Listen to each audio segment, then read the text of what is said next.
Welcome everyone to today's Gaining Conversation, which is the second public discussion, part of the Conservation Futures Dialogues. I'm Francesca Masero, one of the curators of this program at Global Diversity Foundation, and I'm really happy to welcome you all to this very exciting panel that are honoring the work of philosopher, psychologist, professor, and poet Bayo Akomolafe. We have entitled Part 2, Sites of Experimentation, and which gathers fantastic speakers working in the realm of conservation and beyond. Dr. Jocelyn Imani, Molemo Moiloa, and Amiyali Ramos. So thank you all for being with us today. And thank you again for Caroline to facilitate and host this conversation, but also for all the work that you have been putting into the program of conservation futures over the past months, together with Akshay Chetri that I see also in this Zoom room. Just a couple of notes to introduce what Conservation Futures is. Conservation Future Dialogues is are part of a larger program that GDF has started since some time called Conservation Justice, which comprises also a project called Communities and Conservation Fellowship, which was started in 2023. And I like to mention that the new and upcoming edition of the fellowship will be launched very soon. So if anyone is interested in possibly applying to the fellowship, please keep an eye on our social medias. And so while the fellowship really responds to the need to sustain grassroots and indigenous conservation leaders in the Global South, especially to address some of the structural injustices and inequalities of conservation as a field of work. The Conservation Future Dialogues are a collective and open-ended inquiry where we have allowed ourselves to think and reflect around the complexities of the relations and positions that compose the field. But it has also been a privileged space to start questioning what decolonizing conservation can mean and how we can radically reimagine the future of this field. So we really hope today's conversation will continue creating spaces of collective reflection, and will dedicate at least 20 minutes towards the end of this gathering to gather your questions, comments, thoughts. So, please keep a note of those, share in the chat throughout. And just one last thing to mention is that this conversation is being recorded and it will be uploaded on our website and our YouTube channel after this. So also if you prefer not to be seen, keep the camera off, but if not, you're welcome to turn it on. And having said that, I'll leave Caroline the floor to continue the conversation. Thank you, Francesca and Youssef, for setting it up. Thank you, fabulous panelists, for coming today. Yeah, what I want to do is bring everybody into the room and let everybody do that in their own voice, in their own time. Talk about, how you are showing up in this moment, where you are, literally, geographically in the world, as well as where you are, in just where you are, sort of in your own body at this moment, and anything you want to share with the audience. Yes, I'm going to let you all go first, and I don't know who would like to go first, but who's got the feeling in them?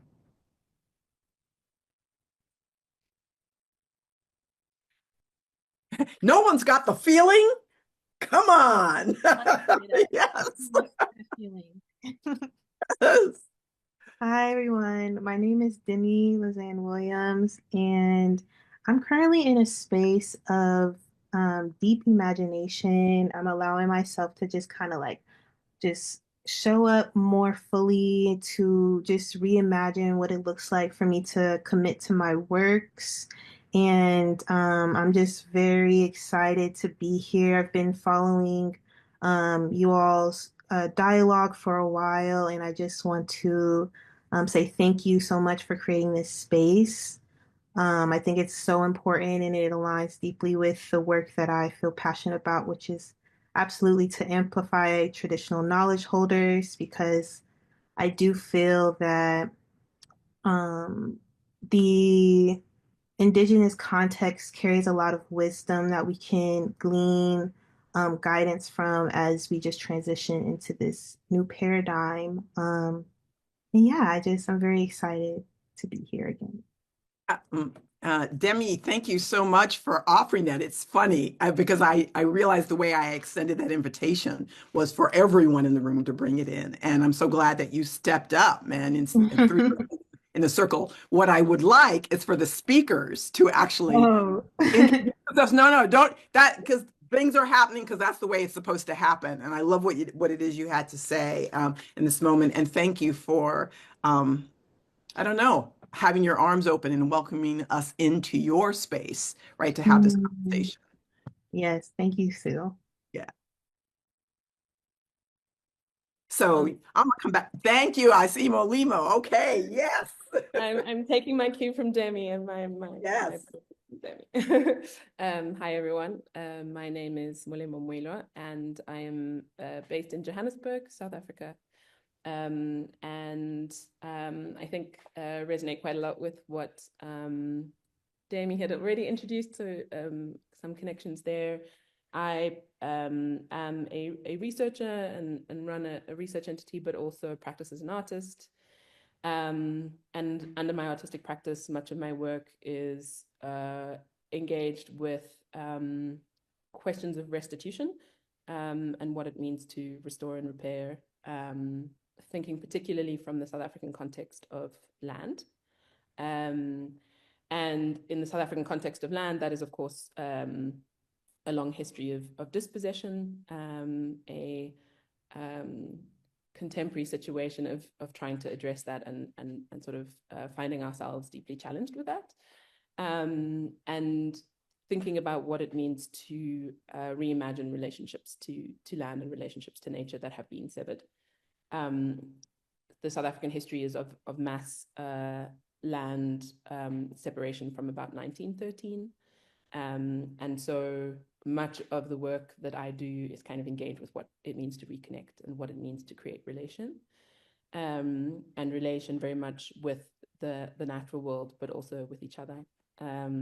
What that kind of looks like varies from a range of sort of more sonic works that I make as part of a collaborative called Made You Look, that are very engaged with trying to reclaim memory and history of relationship with land, looking particularly at Indigenous histories of land work, of relationship to the rain, of kind of spiritual connection with the land, of sort of cosmologies of connection with the land, whether it be through our names, through our kind of family trees in a way, and kind of traditional structural modalities that in many ways we've lost. On the other hand, I do quite a lot of work around trying to reconnect with the natural world in an urban context, the context of Johannesburg, and run a community garden here, and then a kind of connection of a number of small land-based urban projects in Johannesburg. And these projects are engaged in just getting people with their hands in the soil at some level, learning about plant life primarily, but also about other things like beekeeping, etc. And in addition to that, I think a very core part of that is really thinking about South African food.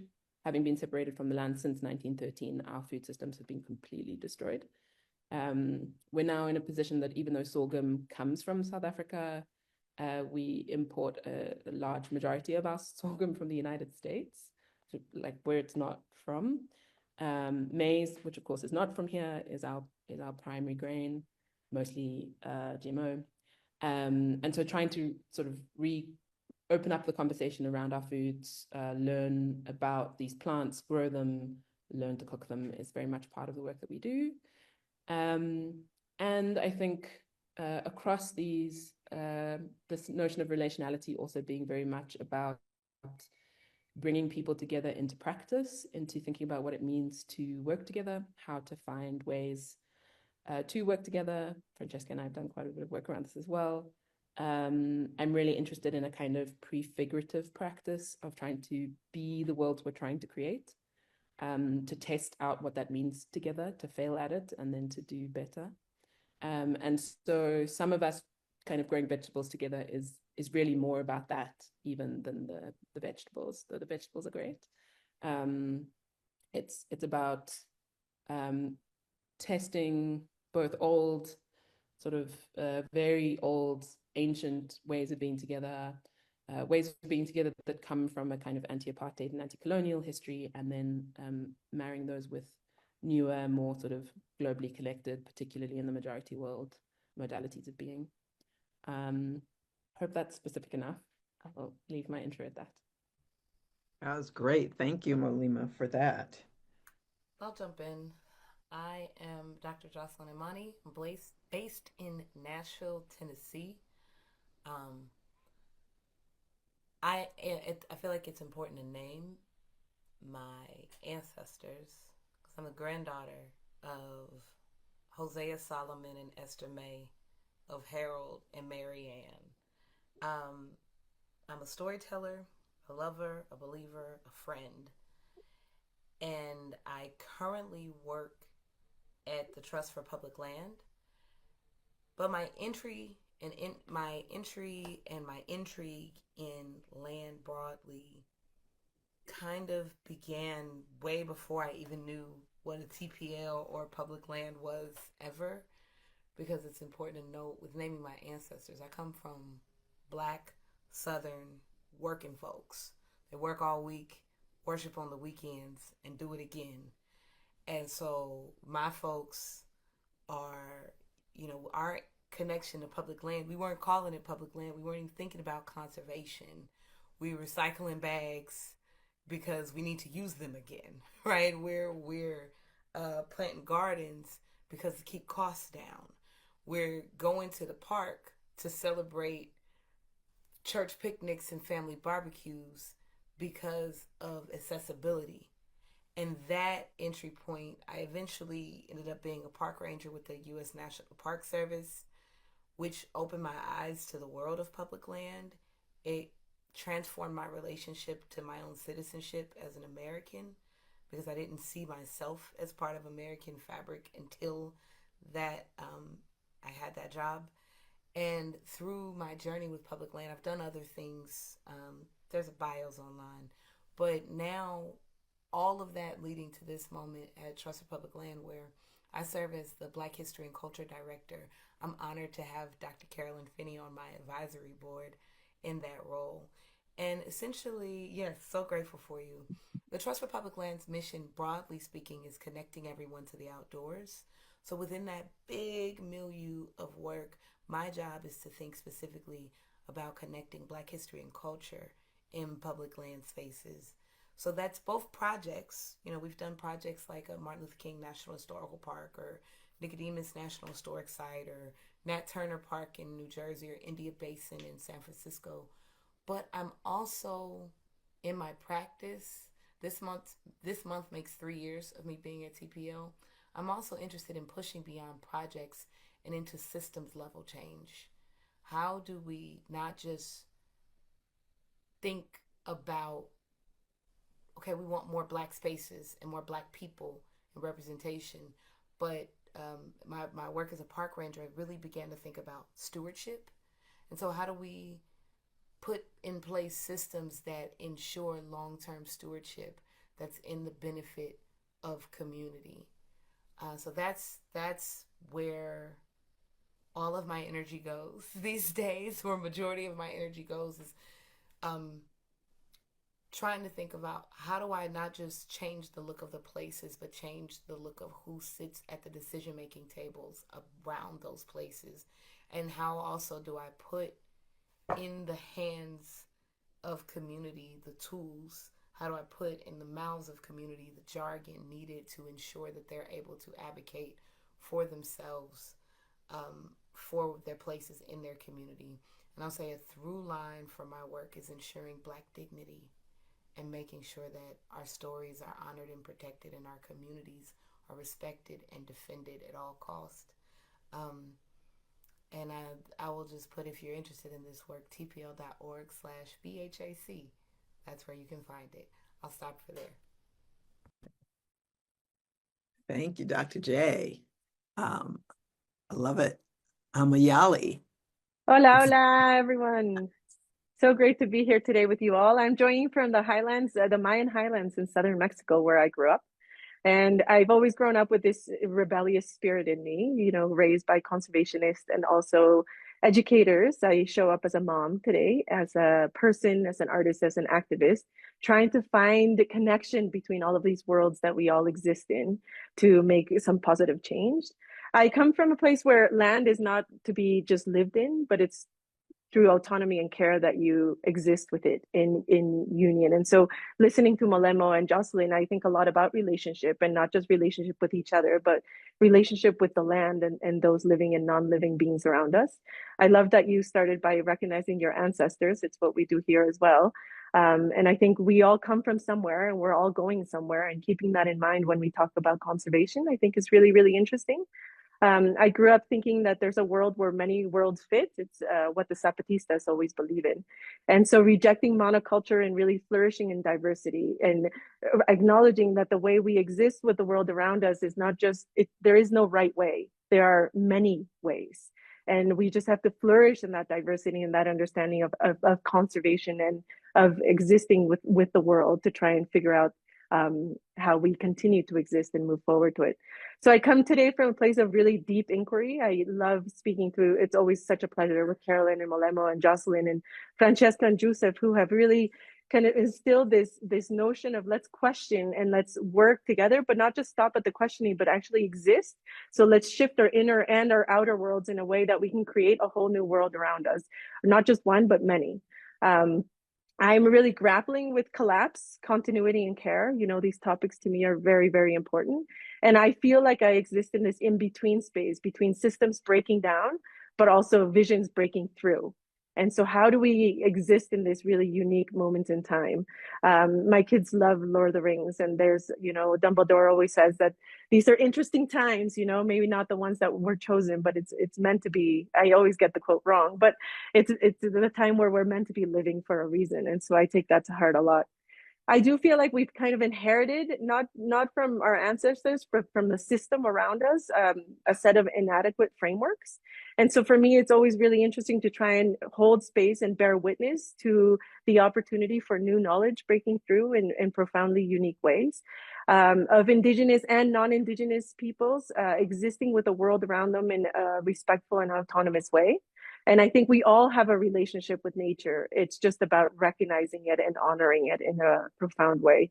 And so for me today, I'm really curious about these sites of experimentation and about how do we reimagine and step into the future, knowing very well where we come from and that we're not alone, but we're a collective, relationally stepping in together. So I'll leave it there for now, Carolyn. Thank you, Mayali. I loved it. I was just writing down different quotes that you all say. I just want to say briefly, I asked people to bring themselves to the room, and I'm going to do it very briefly for myself. I'm here in Burlington, Vermont, where it's raining. Welcome to spring in New England. I am and listening to all of you and thinking, I wrote down, you know, I'm a storyteller, which I always say, and I heard someone recently say, and I tell my stories in multiple forms. So it shows up in me speaking, writing, teaching, facilitating in moments like this. I like to think of story as a vehicle that invites everyone in.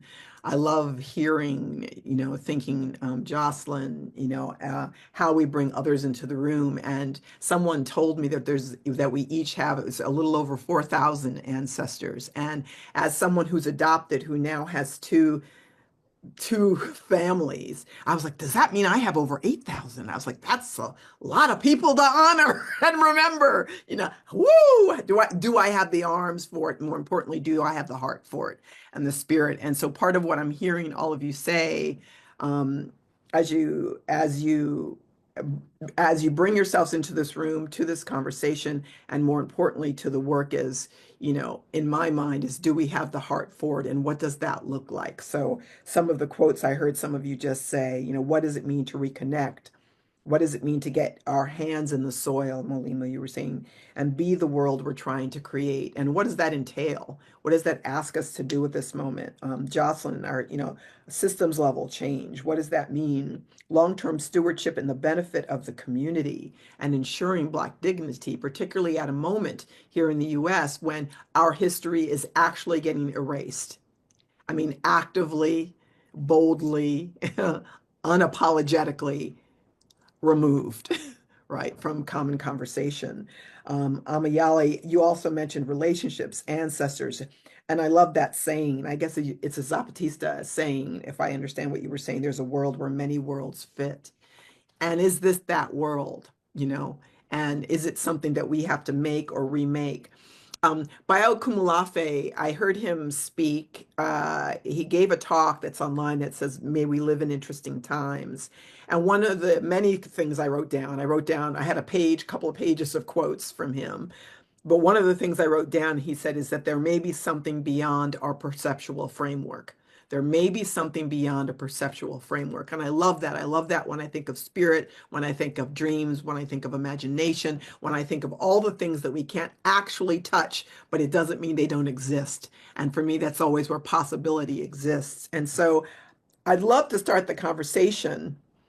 The first question that we had, what does reclaiming disruption mean today and for the future of conservation? It's kind of coming off the last conversation. And also, if we want to be the world that we're trying to create, and there's a world where many worlds fit, what is this world right now? What does that mean in terms of disruption, reclamation, potential, possibility? And underneath all this for me is also the question of truth, which is complicated, right? What is true? I'm gonna just go ... because I'll keep going. So I love have one of you, Mayali, Molemo, Dr. J, anybody just jump in. That there's no order to this. There's just, let the feeling move you. I'd love to jump in there. Yes. What is the world from down below here where I'm looking at it? And I was also writing a lot of notes when people were speaking, and one of the words that jumped out for me very much when Amayali was speaking is this collapse, and this idea that systems breaking down, but visions breaking through, which I love very much. And collapse has certainly been a topic of interest for me for some time. Perhaps like since just after the COVID pandemic, kind of when people were really sort of moving around and things.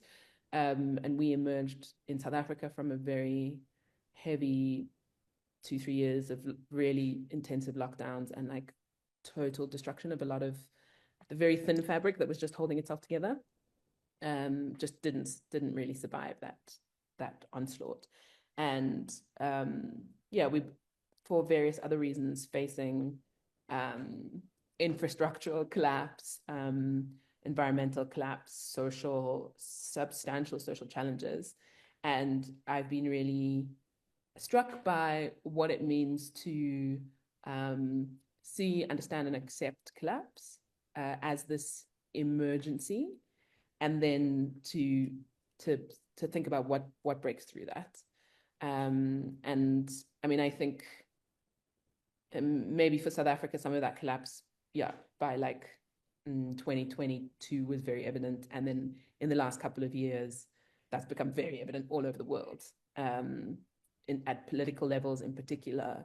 And I mean, I think at an environmental level, we're like finally at some level of consensus across the globe of really facing a sort of population ending challenge. And I really also sort of lean on this idea that things fall apart, and this kind of these histories of collapse that our people have faced.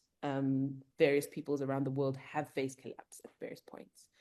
And so while some of the levels of collapse, particularly at an environmental level, are perhaps not like what our people have ever seen, I take a lot of strength from the fact that there is this ability to rise to the challenge and to push visions through at some level. Yeah, I think that's kind of what the world looks like from my world. And I was just thinking the very last thing I heard you say, the kind of collapse that people now haven't seen, but our ancestors have, right? And so there's something Right. there. Yeah.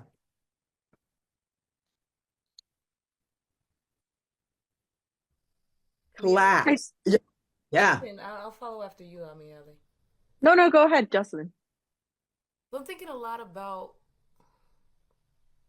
this is a partial thought, but I've been really feeling compelled to like wrestle with the reality that this world has already crumbled.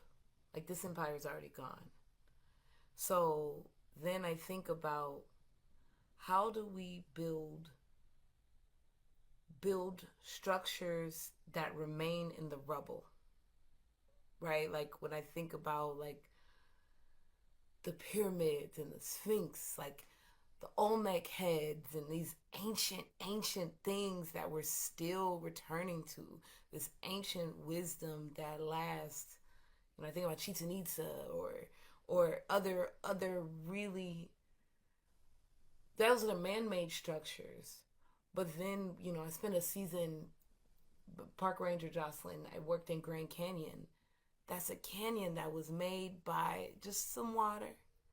And the stories that 20 layers of rocks tell exist long after. Billy Burroughs was marked out of the canyon 100 years ago. Like, how do we think beyond? I'm not interested in arguing with people who don't think I'm human, right? I'm not interested in arguing and going back and forth with people who foundationally don't think my children directly and communally have any value. But what I am interested in is building like 7 generations in the future for something that will last. And so going back to this question of like, what is truth? Like, I think people are in a very reactive moment. Many people, not all people, are in a very reactive moment of getting frustrated and angry and having their nervous system shot by people who are liars. And they're liars. And lies don't stand. There's an old saying that said, baby, it'll come out in the wash. And then the addendum is, even if it don't come out in the wash, it'll come out in the rinse. Like a lie always fails. Yeah. So then how can we focus on chiseling our truth, tattooing our stories on the landscape, so that even if we don't survive the burning of Rome, our children's find the remnants of our story and remember, like, they have that truth to combat the new version of the lie that's coming, Go ahead, jump in, Amiele. Yeah, no, that's beautiful, Jocelyn. And I think for me, whenever I hear the word collapse, one and truth together, it's actually, I question it coming from where I am. Everybody speaks about the Mayan culture collapsing. It hasn't collapsed. It's living all around us. It's still here. Maybe it's transformed, but it has definitely not collapsed. And so for me, I think thinking about collapse, we also have to think of resistance. And resistance is a regenerative force. Maybe things will shift. They won't be how they are now, but we definitely won't collapse in the same way that, people talk about empires collapsing. They've just been reframed, transformed, reimagined, regenerated. And I think that's where, for me, it's really important in these times that we recognize that we all have agency, that we are not passive victims, that we are actively all writing our story. And even in this moment where we're speaking against, liars, like you said, Jocelyn, and standing up for what we believe is truth, we have agency to do that. And we have an agency to rewrite history and to use resistance as this regenerative force to reimagine a different future. And so I think, I grew up during the Zapatista uprising in 1994, reading a lot of their texts and being really imprinted by them in a very profound way, because they don't victimize themselves. They change the discourse to talk about resistance in a very positive and agent giving, empowering way. And I think that for us is what we can't let go of. In these moments of collapse and shift, we have to hold on to our inner strength and our inner resistance, and know that our memory is collective. They can't erase that. We hold a collective memory. The land holds collective memory. And like you said, Jocelyn, it'll come out in the bathwater, and if not in the rinse. But eventually, if we hold truth to our collective identity and our well-being, we can shift the way the story is written in profound ways. And I want to Yeah, add something real quick, because I yeah, also think that it's important to name the same way that we in our lifetimes have gotten curious and felt compelled and felt called to do this work. Uh, there are children hundreds of years in the future who will feel compelled, who will feel called, who will have an inexplicable urge to go look and see something that we left behind. And I think about, like, what kind of ancestor am I gonna be? Because I'm setting that up right now. I also want to just name that in the resistance, and I say this with care.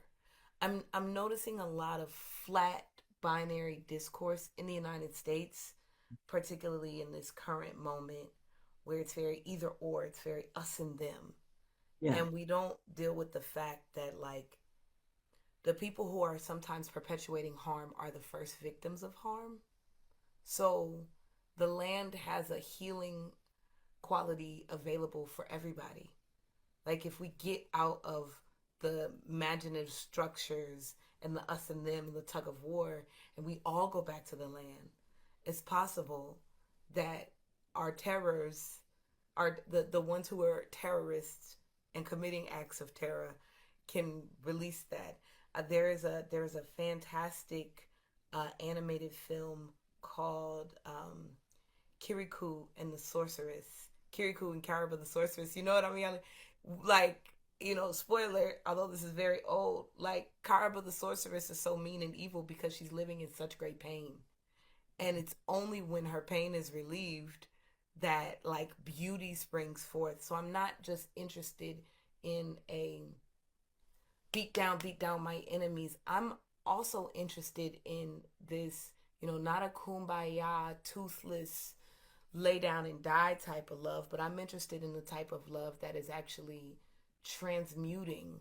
I'm interested in a love that has the power to heal us all and invite us all into a new reality.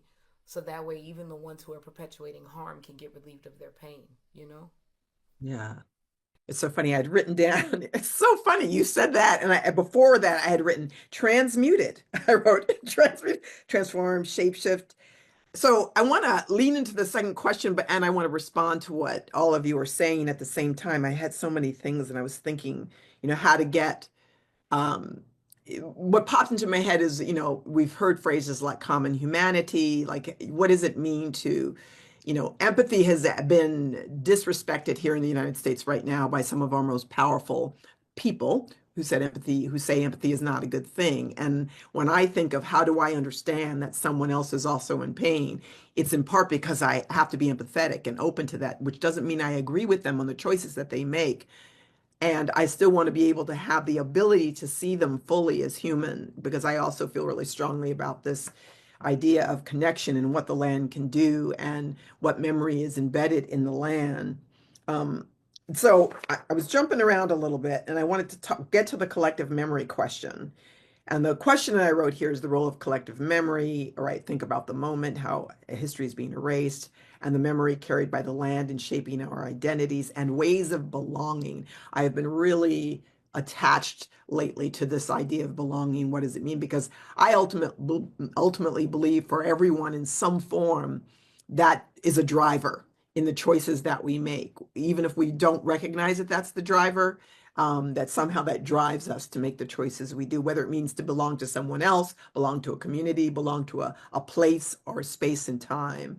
I was thinking about how a month or so ago, and some of the articles I was reading about, based here in the US about history getting erased and Black history in particular, and literally having it removed from sites. So there's a National Historic Site of one of the men who had signed the Declaration of Independence, and he's not one of the famous presidents, but he's somebody who signed that, and he had also had a plantation with enslaved individuals. And the original notation on the website said that this man's plantation, you had tenant farmers and enslaved who worked his farm and to grow certain crops, and they named the crops. They literally took out enslaved people. So all it says now is tenant farmers worked the land. And it made me so angry, I started writing this piece. So for all of you who've ever watched Men in Black, the movie, I make these references, right? But Tom, you know where I'm going. Tommy Lee Jones and Will Smith, and they go around, aliens show up in the lives of regular people. And so when that happens, they have to go do something with those aliens, but then they have to erase the memory of the regular people so they don't know what's happening. And they whip out that neuralizer, and then they go, and the light goes on, and everybody forgets what just happens. And I wanted to call the piece Neuralize This. Because, when I think about collective memory and who we are, and many of you saying in the land, it's there, whether we see it or not. It's like truth for me. Whether you agree with it or not doesn't change the fact that it's true. Do you think that collective memory is that, can we lean on that? In terms of thinking about conservation, our relationship with each other, our relationship with land and the environment, is collective memory implies, I don't know, a kind of trust and faith in not just the memory, but in the collective of who we are. And that's where, for me, it gets really complicated. What do you think?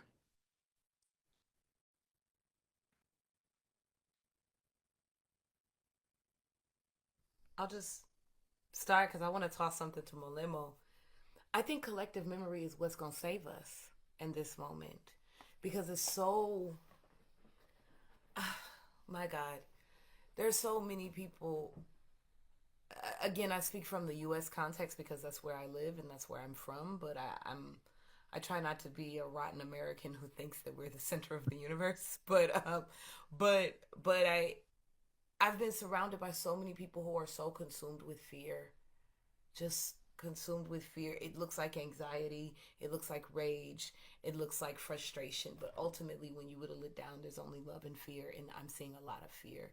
And in that, there is I think we're losing the power. Like we're losing sight of the fact that we actually have power. I'm descended from the people who created the earth. Like I'm descended from the mothers of civilization. So these games, while they are sophisticated, while they have real impacts, the games that are being played around are actually children's games. And so I have a power if I study, if I actually commit myself to the discipline of study. My ancestors directly and collectively have faced challenges that were more violent than this one. This is a very specific manifestation of a challenge, but I was talking to a friend yesterday, and this is why I think about you, Molimo. Y'all ever seen the documentary of Mandela, A Revolution in Four-Part Harmony? I love this documentary. If you've never seen it, it's so good. But there's a part, it's about the South African freedom struggle, and there's a part where Well, one, it's really about the music of the struggle, and it's very interesting sonically to see how the music changes as in different phases of the resistance, right? But the part that one of the parts that stuck with me is I wish I knew the name of this song, but there's a song that the people in the dock sing when a comrade is killed, and they have a battle and they go bury the people and they sing this song and they buried them and then they go back to fighting, right? And it's beautiful because they explain, and it's been years since I watched this, so again, Molema, correct me if anything is wrong, but they explain how the times are so dire that they don't actually they have just the moment to sing the song. They sing the song and they kind of pour it all into the song, and then once the song is over and they go back to fighting. And two things: one, the way the music changes when they're in oh my gosh, I'm having a brain fart. What is the type of music? Toy toy. Like the toy toy music where it's more conditioning, essentially. It's cardio conditioning where they're marching and singing. The sound of the music changes. So you can sing this very sad song that sounds like a dirge and then go back to your march. But then what also struck me about that is years later, this documentary is filmed years afterward, that when the folks sing the song, they're still crying. Like the song is a thank you so much. Sinzinia Na, I'm saying that right? But but anyway, like they put the memory in the song, and the song is like a treasure chest, right? That memory of those folks. I've never been to South Africa. That memory empowers me because it makes me think if they can manage grief and fight and continue, surely I can too. Like surely there's something there that can kind of straighten up my back in the moment where I feel crumbled and challenged. So I think all that to say, I think collective memory is required. It is the thing that will save us. Yes. I can jump in there. Thanks for that, Justin. I also really love the film, and I think there's a very blurry version on YouTube. If people want it, probably won't have the best sound. But thanks, Jocelyn. That sort of helps me know how to answer this question, because I mentioned earlier that a lot of the work I make as part of Made You Look is sonic. It's like sound pieces, and some of what we use are what are called struggle songs. So songs that are done in struggle. And so as this film is kind of framed around, when we protest in South Africa, we sing songs, as many people do, but our songs generally in 4-part harmony as people are kind of protesting down the road. So it sounds like a choir. And these songs are absolutely carriers of memory. And that's very much, we include some of these songs because they have this role. And some of these songs, for example, are mourning for loss of the land, and kind of riling people up into resistance for the land. And these are particularly some of the songs that we've worked with. And yeah, I would say like 90% of the country can sing many of these, and these songs get then reclaimed. We had a major kind of national upheaval around 2016, 2015, 16, 17, of student protests that were sort of pushing for decolonization of the curriculum and access to education. And they reclaimed these songs and even remixed these songs into kind of other modes. But I think what's really important for this question around collective memory is that a work that we produced some years ago now, where we included these struggle songs. The work is sort of a sound installation that you can sit inside of. It's kind of a structure, these landscapes that you sit on, and then these speakers all around you. And it's a mixture of recordings from the landscape of this particular place where we were really interested in reclaiming a history that's been lost. That is deeply intertwined with notions of repair and what it means to continuously return to the land to repair the self. And these songs are being sung in this work. And the impact that it had on people who came to that work shocked me. In that this is my history, I expect people who know this history to react viscerally. But I had never had the absolute privilege of seeing people from completely different contexts be so taken by these songs. And even if they didn't necessarily understand the words or couldn't even say like where in the world it was, like some people thought it was the Amazon. They were hearing bird sounds and these kinds of things. Feeling so deeply connected because the land and the natural world is so deeply part of our bodies, no, of who we are. And I think song is one of those things that really carries that. And so there was this kind of creation of a kind of memory that was more about not the details of resistance per se, not the specific stories of resistance per se, but the impetus, the very deep knowledge in the body, this kind of somatic experience of I think the worlds that we want to create. And so I would say that they are collective memories, and they're kind of bits of puzzle pieces that we can collectively pull together. And I would say that one of the really important things about that is that's constantly in creation, right? It's not a fixed memory. It's not a finished memory. It's a kind of thing that we're constantly building. And somehow in that building, that's really where I think the power to rewrite and to resist those erasures, right? To put back into the narrative happens.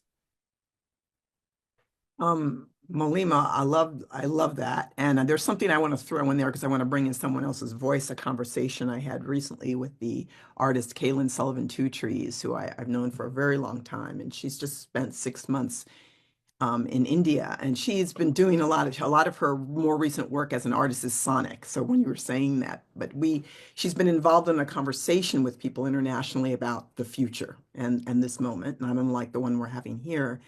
And then she said this thing to me, which I've been chewing on since she said it a week and a half ago, which is she'd love to see us not use words as a way to describe what's happening. And when somebody says something to you and you just go, your mind just goes into a scramble. Like I just got scrambled because I just went, what? That's all she left me with. And I just went, okay, let me walk away. And I think I'm hearing some of what you're saying, in terms of sound and music. There's other places that we hold memory, but there's also other places we hold possibility and definition. And I wrote here, one of you said that memory is, what I heard you say was that, memory is in sound and it is in song. And then I wrote memory is in breath, actually. The earth breathes, we breathe. There's something about that collective experience that I often think we forget and we disrespect on so many levels. I want to throw another question, and Amayale, if you have something else to say about, please interrupt me. But I want to put this other question on the table just to keep us moving a little bit, and knowing that you don't have to, do what I say. You just have to do what you need to do. And the question is around how can we reframe being in connection?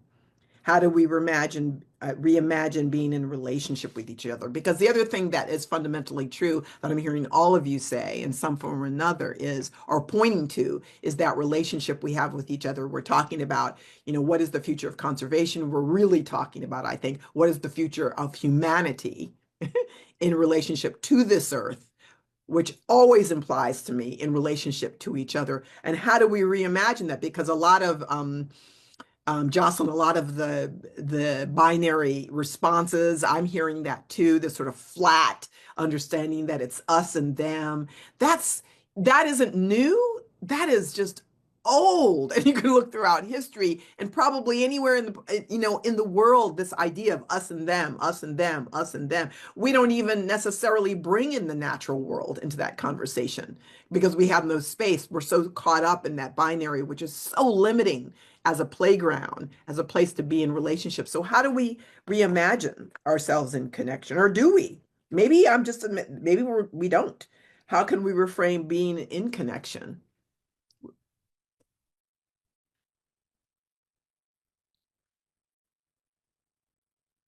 I think if I can jump in just to pull a little bit of what you were saying, Malema and Jocelyn, previously about music and song and art and how this ties into how do we reimagine relationships, because I think one of the things that we've seen happening a lot, and it's very absent from conservation conversations generally, is this lack of acknowledgement of other ways of knowing, of other ways of expressing, through art, music, dance, ceremony, connection. When we talk about this relationship and connection to the land, it's never mental, really. It's more, visceral, like what you were talking about, Malema, putting your hands in the soil.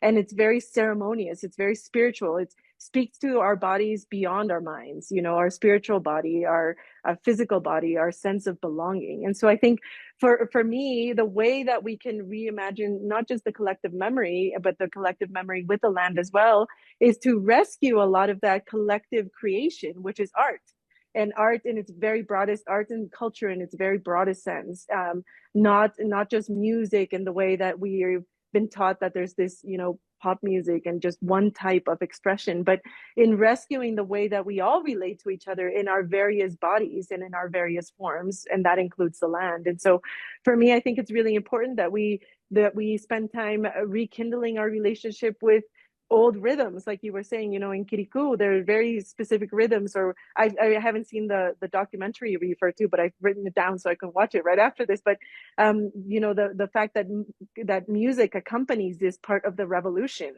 from the sadness to the resistance, I think that's really important. And the way that I feel that we recreate a relationship with the land around us is by showing up in our full selves, not just our brain selves, but our full selves. And that is art, and that is culture, and that is family, and that is collective, and that's community, and that's togetherness. And that's how we show up. And I think that's a really important part of the work going forward. Thank you. Yeah, I'll add that like Carolyn, when you started talking about what your friend said about no sound, I started humming over here because I'm the child of a Fifth Jubilee singer, and we just had our reunion like the Fifth Jubilee singer commencement concert on Sunday. So those Negro spirituals with those blue notes and those rhythms are fresh in my mind. That's or I think about the clave beat. If you play a clave beat, it's gonna hit in Mexico. It's gonna hit in the South. It's gonna hit in South Africa. Like we like that polyrhythm syncopation all over the world. I also think I wanna um, sprinkle in some shameless plugs for my colleagues' work at TPL, because I have a brilliant colleague. His name's Kerry Simmons. He's our director of community strategies, and he and our Land and People Lab have designed this amazing framework called On Common Ground, which basically argues that public land provides a space for community relationships to be formed, like people from different communities coming together, different experiences, whether it's race, age, ability, socioeconomic class, or whatever. Once community relationships are formed, it leads to the development of a community identity. Like once we have a relationship with each other, then we all feel connected by the space that we share together.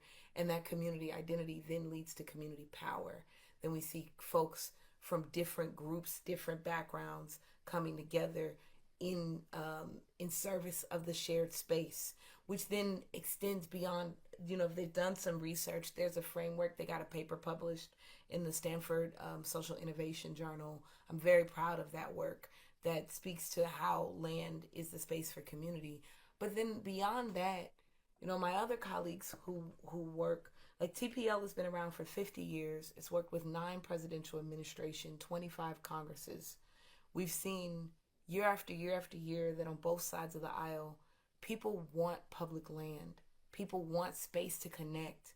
We see year after year, like our in November, one of the big wins that kind of got buried in the story of the other election results in November was that my colleagues in conservation finance crossed the threshold of $100 billion would it be generated for public lands since 1996, because in states and cities across the country, Voters show that they will vote to raise their own taxes in service of public land.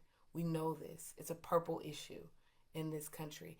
Everybody wants public land. And even now in this current presidential administration, that there's murmurings about the selling of public land, there is uproar and resistance on both sides because inherently people want space to gather.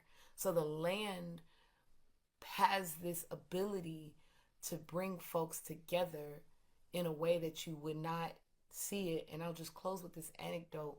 So the one and only time I've hiked a mountain, although I'll hike many mountains in the future, I just was not prepared this day. There's one of the tallest points in the state of Tennessee. It's called Mount LeConte. It's part of the Great Smoky Mountains. And so me and a friend were on the trail. We didn't know what we were doing. He had on basketball shoes. I had on steel toe boots. Braggedy. But we're hiking. And by the time we got to the top of this, but we did not start early enough. We did not pack enough resources. We did not plan well. I mean, it was I only wanted to go halfway up the mountain. He said, why don't we go up to the top? Because we are amateurs. That's why. So by the time we get to the top of this mountain, I've got blisters. I don't got the right socks.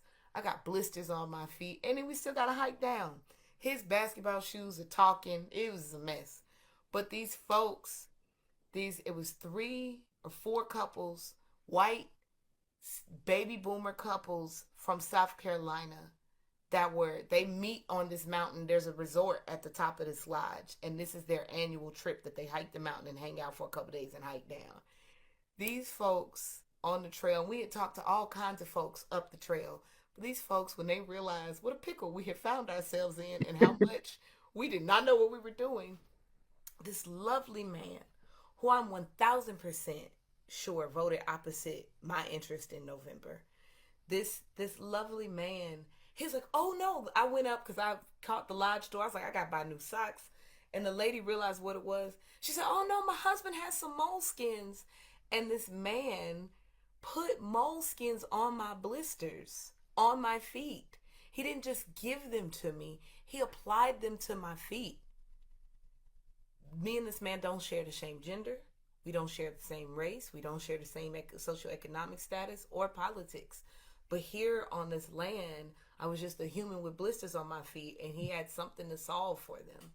And it was one of the most touching moments of that day. I've never seen them people since. That was a couple of years ago. It was actually, it was during the height of the pandemic. The reason we were on the mountain is because I had to get away from Zoom and all the technology, and I needed to breathe because I felt like I was going to lose my mind. But that man and his wife, they had some type of phone that worked on the mountains. That lady was like, you guys have to go right now. You're about to be hiking in the dark. You have to get out of here. Please call me. She was just a mom.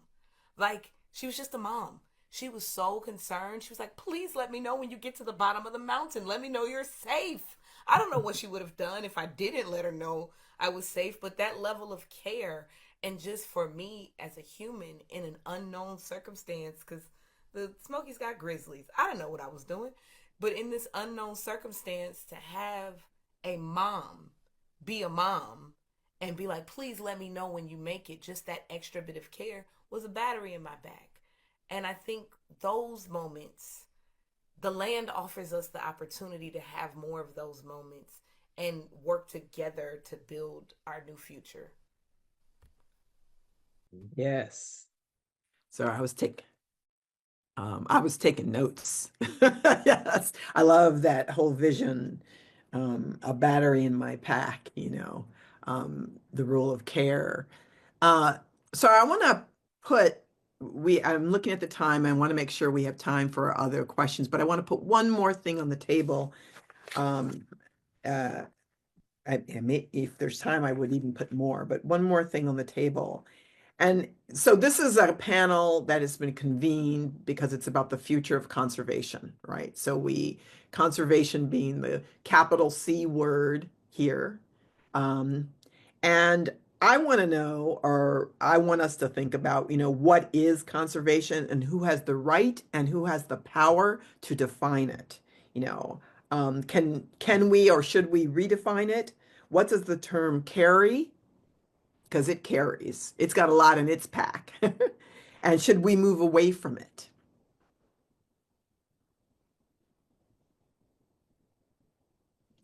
I can jump in there because my story kind of relates to Jocelyn's. Jocelyn, I'm really glad you made it down that mountain without any grisly encounters. It's a beautiful story, and it really it struck in me a kind of a memory of sort of finding common ground that I think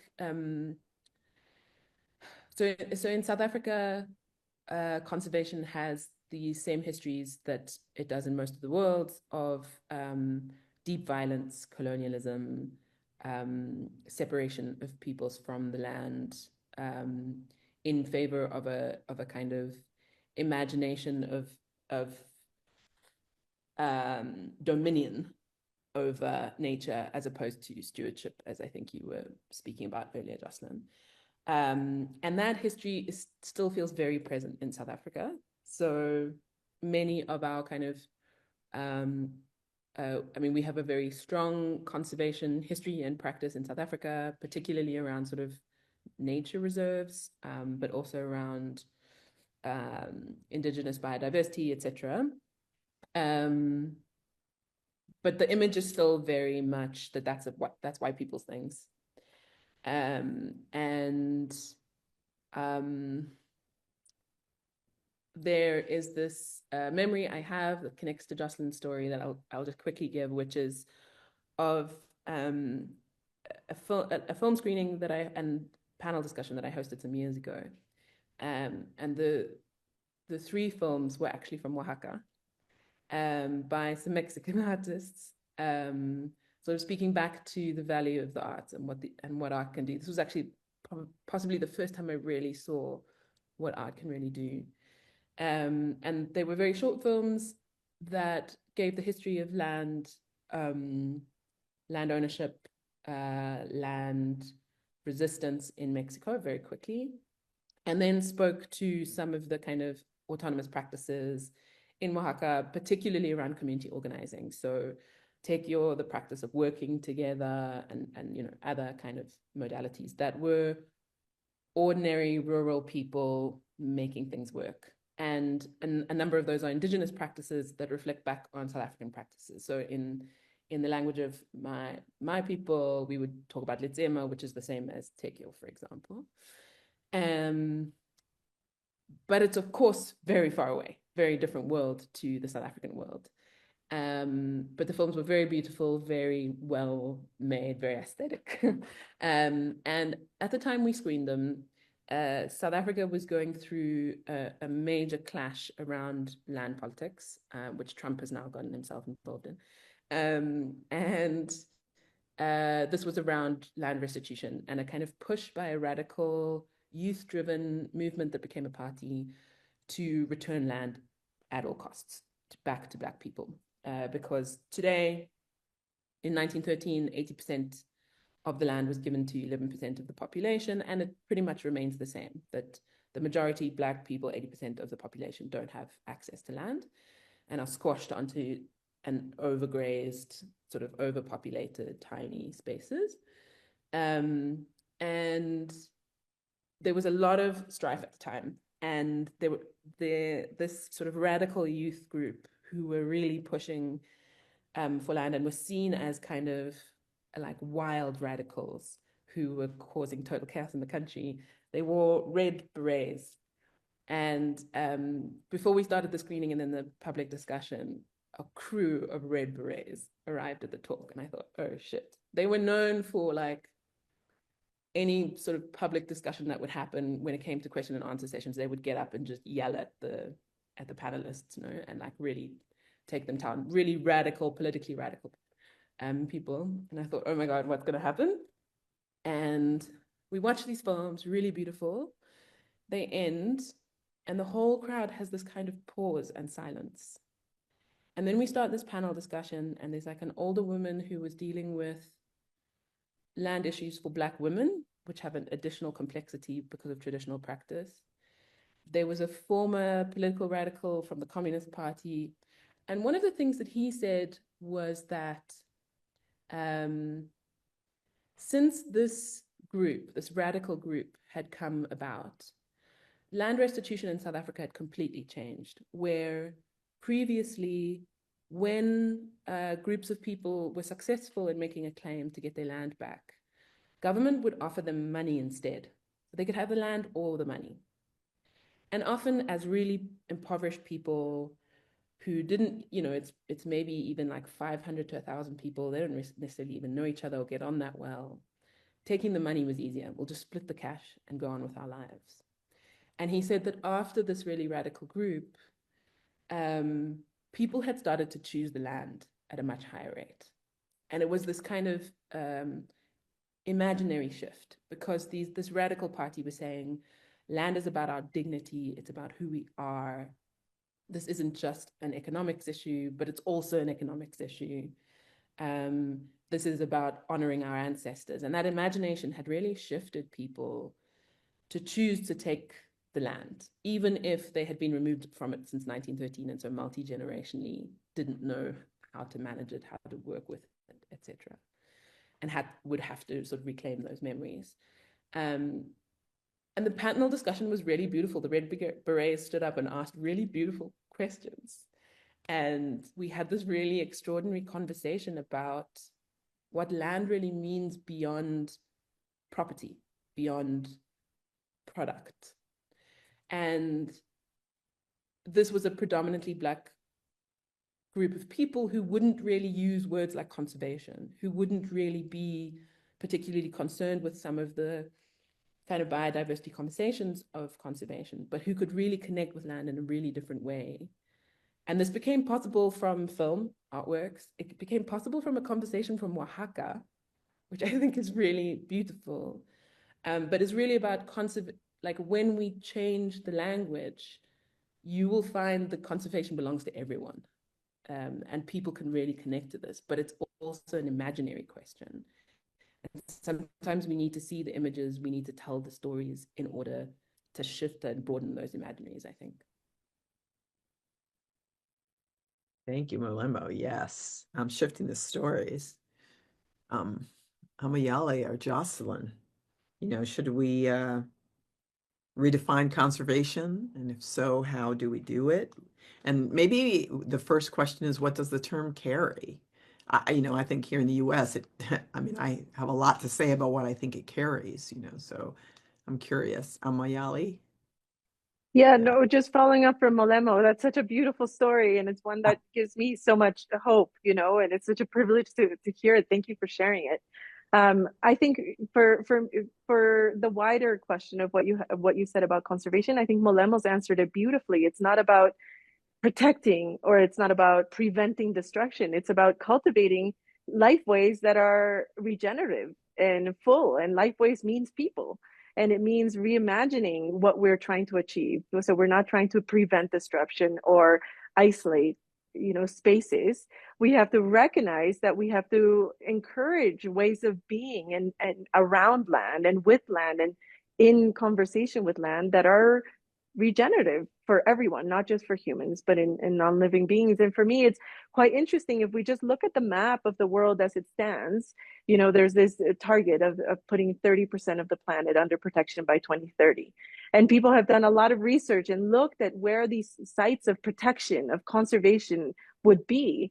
And the majority of them with richness and biodiversity have people in them, and so it's not about then suddenly building fences to keep people in or to keep them out. It's about recognizing that there are other ways of being that don't require protection in this Western mainstream sense, but that are about being in a respectful and autonomous and collective governance with the land and with each other around us.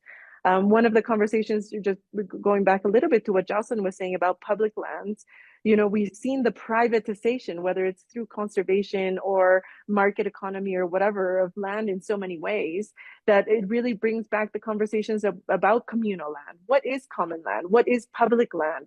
What is access to land? What is our relationship? And, there's this famous book from Keith Basso about wisdom sits in places, that we aren't anyone without a place. Our identity is, even if we try to deny it, we eat the food that comes from a place. We are in essence the expression of land in so many ways. And so I do think we need to, like Molemo said, rescue different ways of being and change the way we speak about it. Not just the words we use, but how we express it. Like film, maybe different mediums can bring people together that maybe can't see eye to eye in other ways, but they can in that specific context. You were able to bring people through art, through a different language, through reimagining what it means to protect, to conserve, to maintain, and recognizing that we all have this really amazing relationship with the world around us. And Oh, I'll just add that, Helen. like, I think the term conservation on its face, as it is like defined above ground, I ain't got no problems with that. I do have problems if it is, sometimes people use subterfuge and they say one thing to mean another thing, and like conservation as a means of keeping folks out, like like urban renewal as a as a nice term to mean like displacement, right? Conservation, if we're talking about conserving the earth and like for our collective benefit, cool. But conserving what for who, protecting what from what, is a question that's always relevant.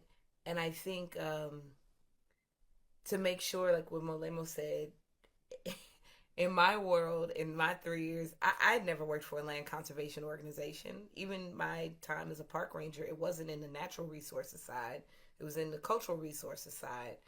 And, so far as I've seen, as you well know, Carolyn, and many others, like the green folks ain't black and the black folks ain't green.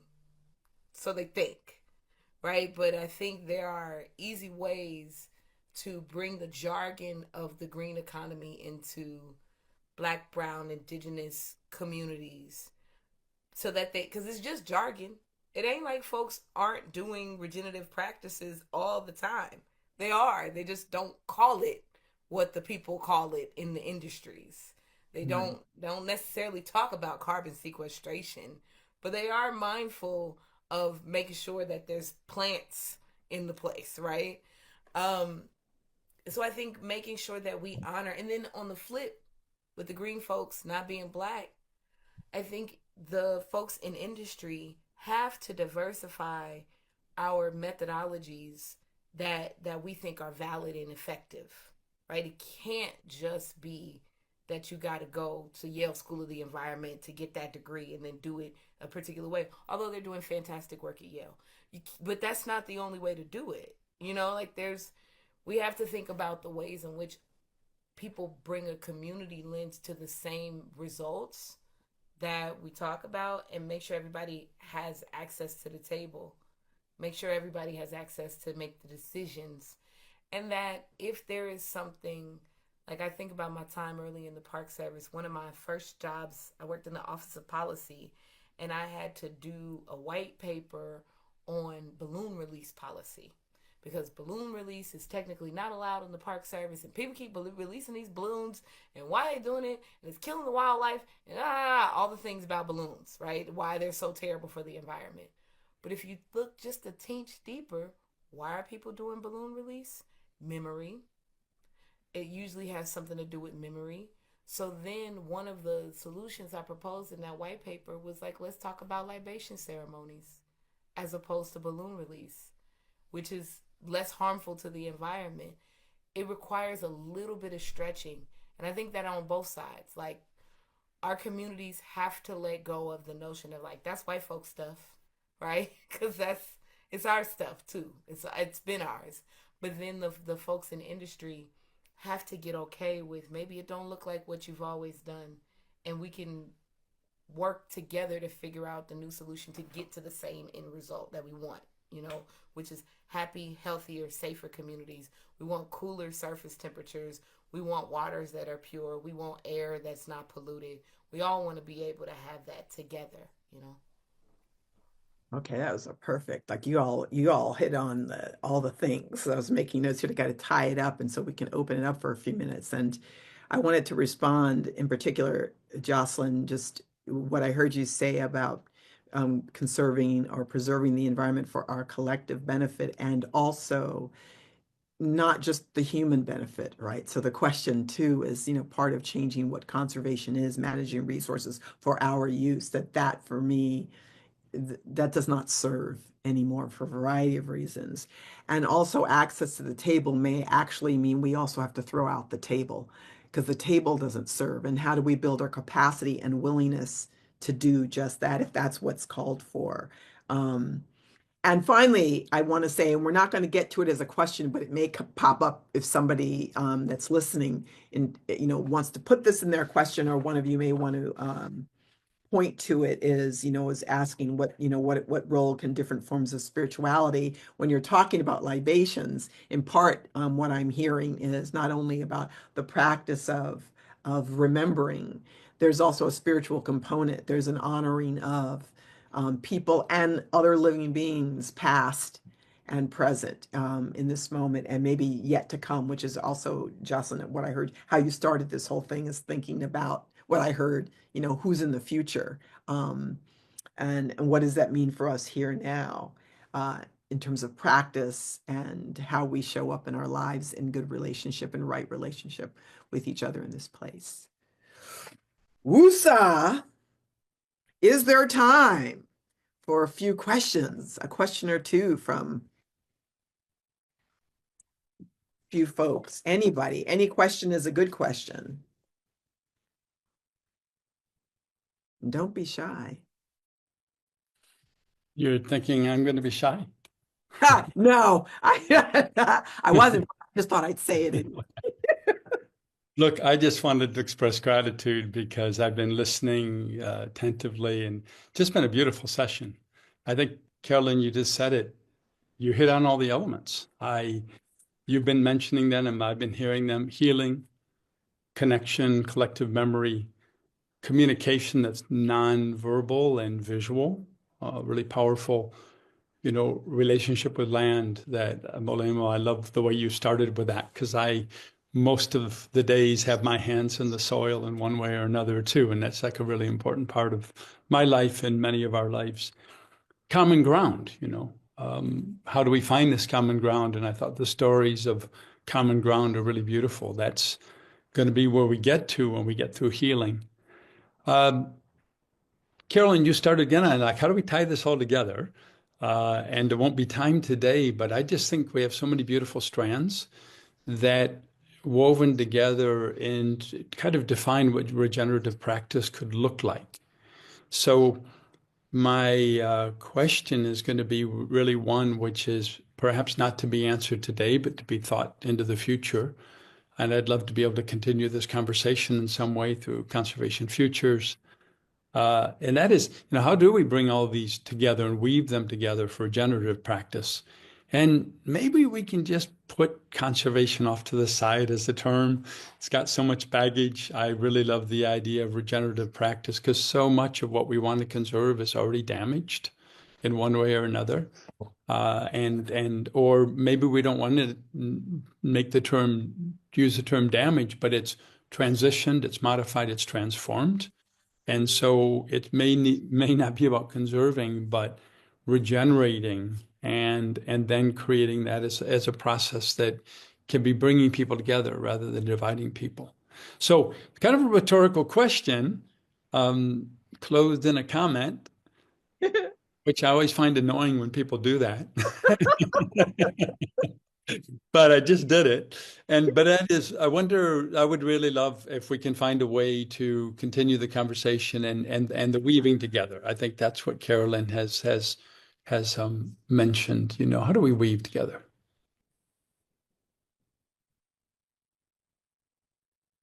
How do we weave together? And I just want to say, the title of this panel today was Sites of Experimentation, and I'm going back to the original quote from Bayo Kumalafe, that there may be something beyond a perceptual framework.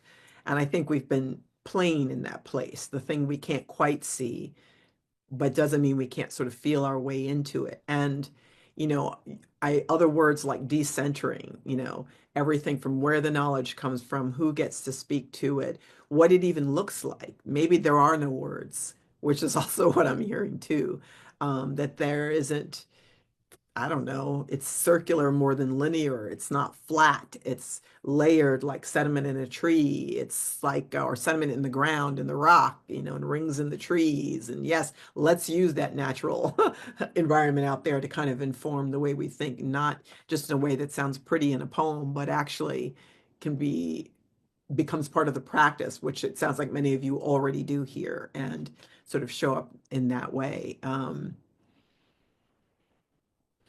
I think, Carolyn, if I can jump in just for a second, I And you think, can jump in for yeah, 3 seconds. I think the only thing I would add to your beautiful description is that it won't be a way. It's regenerative practices. Right. That Yeah. we have to get away from this idea that it's going to be a single way, and we have to really flourish in diversity and rescue the fact that as long as we all show up not as experts but as listeners, as weavers, as learners, then these regenerative practices and regenerative life ways will express themselves in their own unique and profoundly important localized way. Yes, I Oh, like that's so that. good. Because I was going to say that I think we have to be curious. Like, we have to cultivate curiosity as a central value. Curiosity of, like, what were my ancestors doing in whatever challenging scenario they were in? How did they, and like, not just the macro of, like, how did they survive enslavement, but like, Yeah. what did a party look like? Like, how did that work?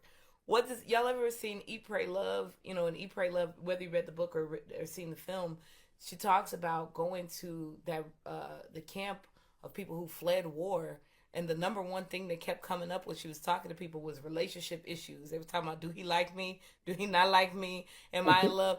That's human, right? Like, so if we think about all of the dimensions of our own human experience and think about that across time and with our ancestors and space, and get curious, like, how y'all like potatoes in Mexico? How y'all like them in South Africa?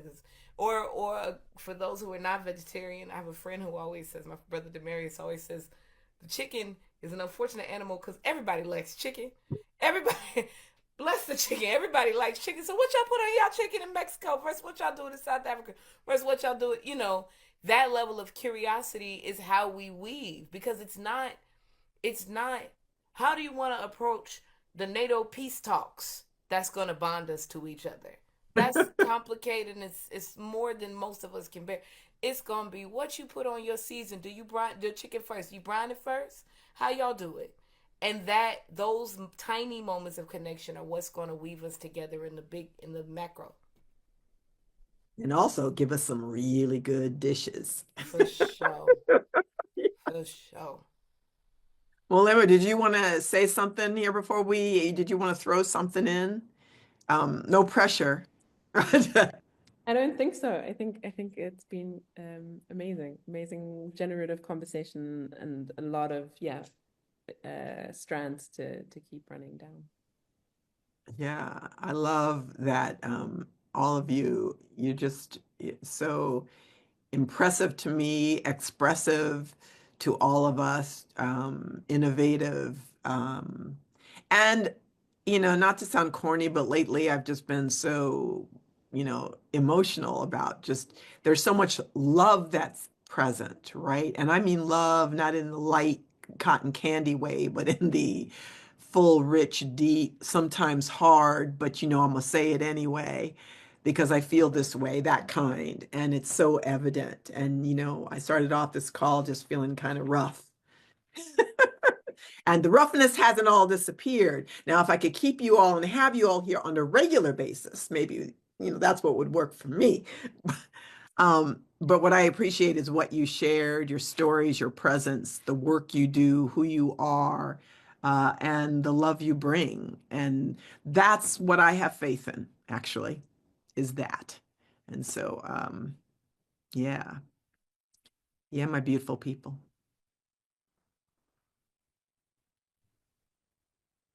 Yeah, I just want to resonate with, what Gary shared and Caroline. It has been such a,